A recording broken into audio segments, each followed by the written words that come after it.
Halo guys, jumpa lagi bareng review film. Hari ini kita akan membahas 5 besar film favorit Netflix. Film ini diangkat dari kisah nyata dan mind-blowing banget. Percaya nggak percaya, tapi ini beneran terjadi guys.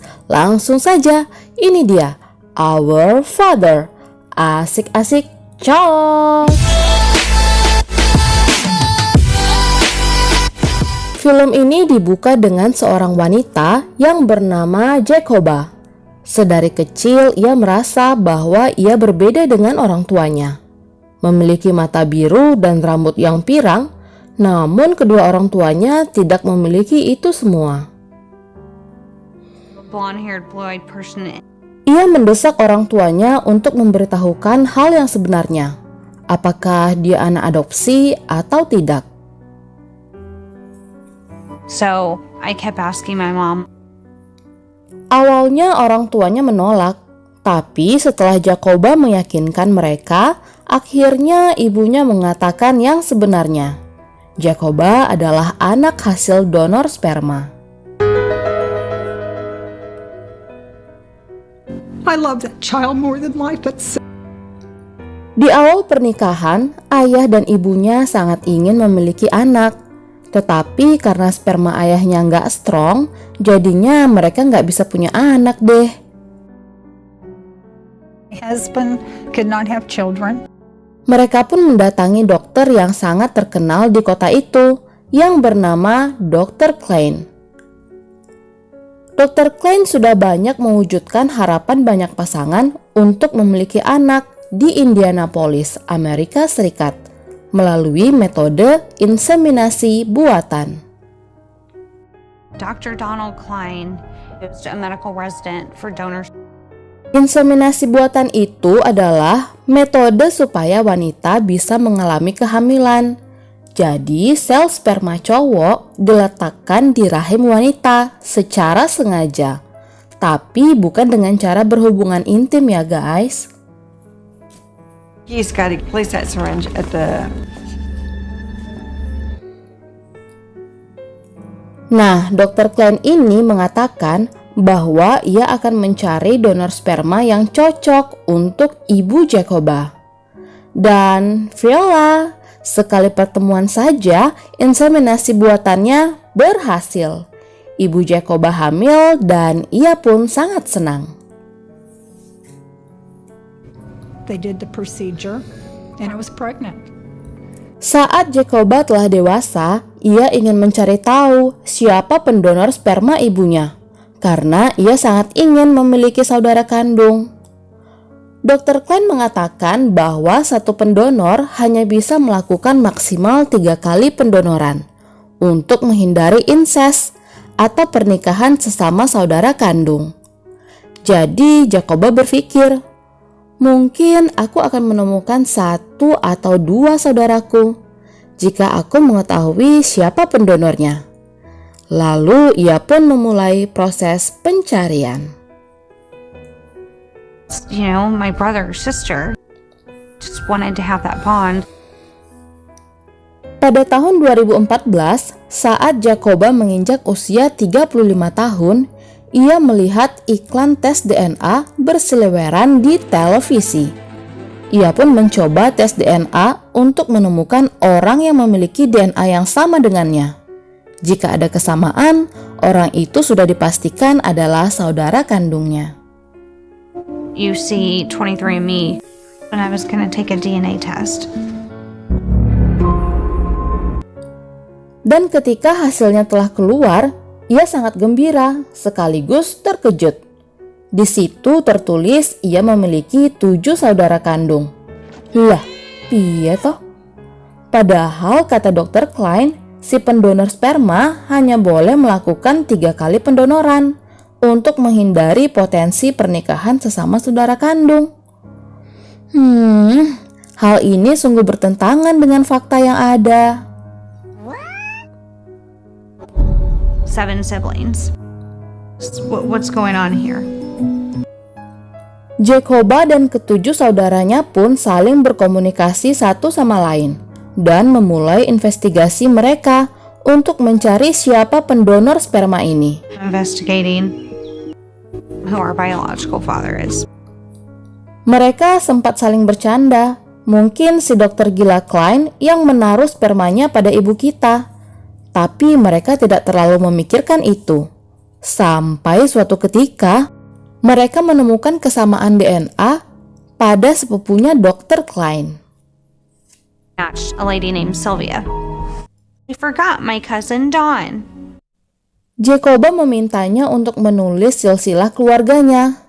Dan, yups, nama ibu kandungnya Dr. Klein ada di silsilah itu. Dan itu sekaligus mengkonfirmasi bahwa pendonor sperma mereka adalah Dr. Klein. My stomach drop could be our biological father. Jacoba melaporkan hal ini ke kantor Jaksa Agung Indiana, tapi tidak ada respon sama sekali. Ia juga memberitahukan kepada semua media nasional maupun lokal supaya kasus ini viral. Biasa harus viral dulu guys baru direspon. Namun tidak ada yang mempublikasikan kisahnya. Office for Indiana shot to every news outlet big and nobody would pick up the story. Sampai di tahun 2015, ia menghubungi salah seorang reporter melalui Facebook yang bernama Angela, dan reporter itu pun meresponnya. Berita ini pun sudah dipublikasikan, tapi mereka kesusahan untuk mendapatkan DNA Dr. Klein, yang mana itu adalah bukti yang paling kuat. Anna, uncover a family secret. Of Donald Klein's DNA. Biological father.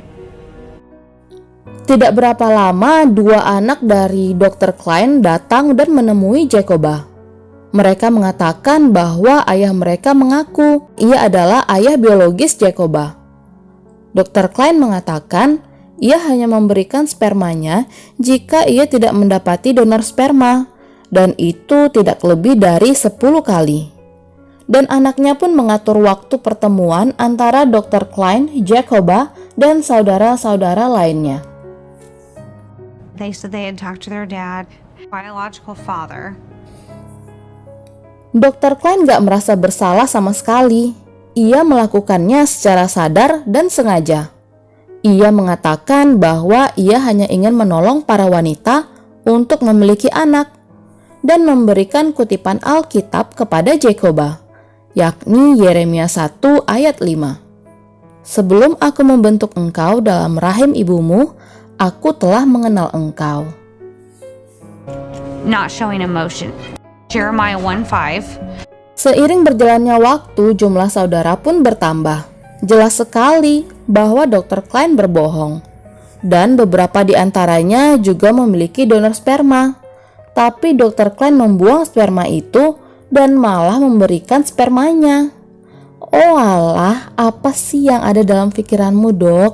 Mungkin dia ngerasa dia itu Tuhan kali ya, bisa memberikan kehidupan bagi banyak orang. He used his own. My father and not a donor.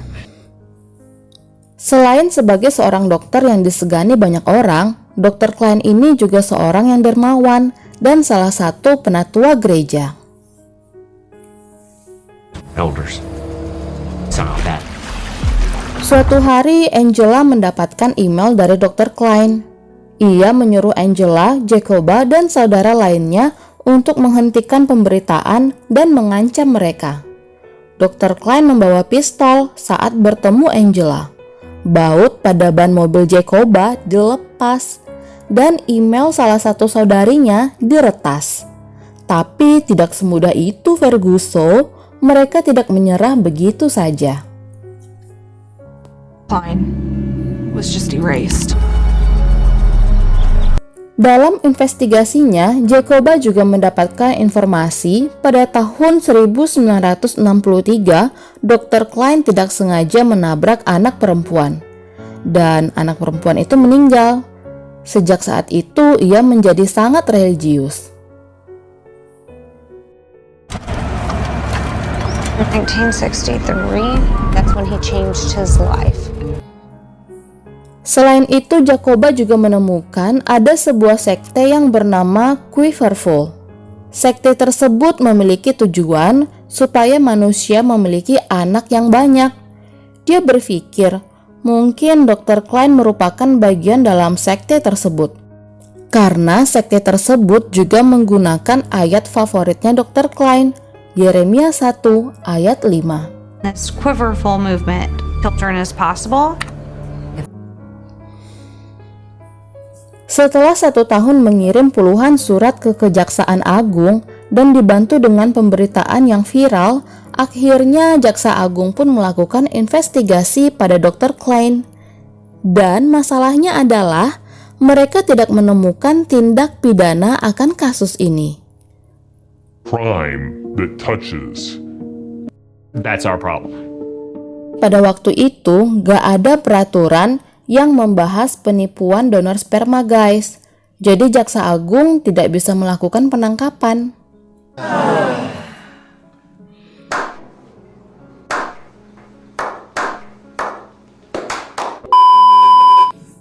Selain itu, Jaksa Agung juga telah mengirim email ke Dr. Klein dan ia membalas bahwa ia tidak pernah memberikan spermanya kepada pasiennya dan mengancam orang-orang yang menuduhnya.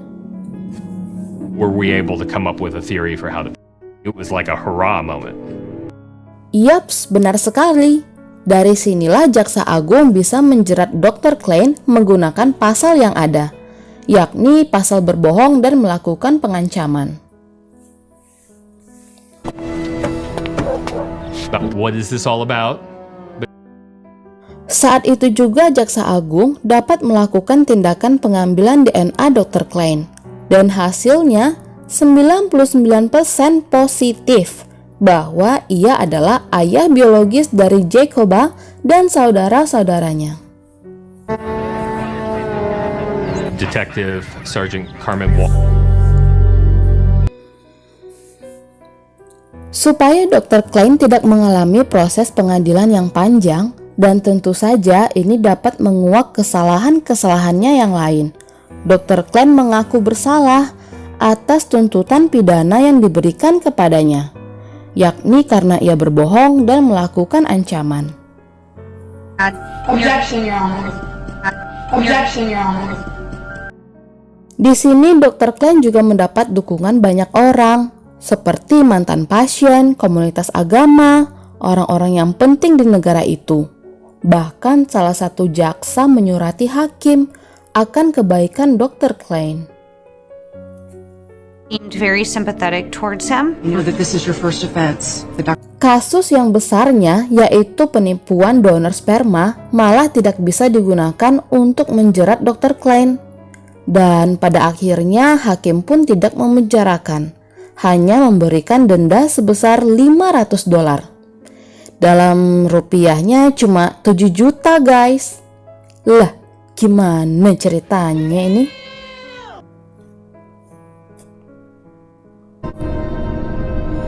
As a level 6 felon. Yang kasihan itu para korban. Udah berjuang bertahun-tahun untuk dapat keadilan. Hidupnya hancur.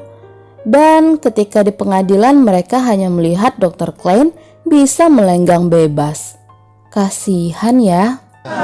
Selain itu, para korban juga harus menanggung penyakit autoimun yang harus mereka emban seumur hidup, yang merupakan turunan dari Dr. Klein. Karena ternyata Dr. Klein rutin mengonsumsi obat-obatan seumur hidupnya, supaya tangannya tidak bergetar saat melakukan pembedahan. Was having trouble operating, seemed to be fine. Setelah persidangan selesai, Jacoba dan para saudaranya tetap menyebarkan informasi ini agar setiap orang mengetahui kebenaran. Mereka juga merekomendasikan kepada orang-orang supaya melakukan tes DNA sebelum menikah, karena mana tahu pasanganmu adalah saudara kandungmu. Dan setiap orang tua yang mendatangi Dr. Klein kemudian memiliki anak, segeralah melakukan tes DNA untuk melihat siapa ayah biologis dari anak tersebut. DNA test just to be certain that you know who the father is of that child. Pada tahun 2018, para ibu dan saudara berhasil meloloskan peraturan perundang-undangan tentang pendonor inseminasi ilegal. Selain itu, setelah adanya tes DNA dan mencuatnya kasus ini, ditemukan ada 44 dokter lainnya yang melakukan hal serupa.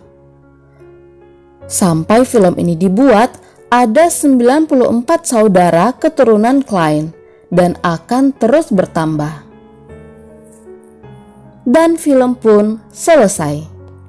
Semoga dengan adanya kasus ini dan sudah dibentuknya hukum pendonor sperma ilegal, gak ada lagi dokter-dokter gila yang berani sebarin spermanya sendiri. Dan untuk para korban, tetap semangat menjalani kehidupan, karena setiap detik hidup kita sangatlah berharga. Terima kasih guys sudah menonton channel ini. Jangan lupa like, komen, dan subscribe ya, supaya Mimin makin semangat lagi. Dan nantikan video-video selanjutnya. Asik-asik, cos!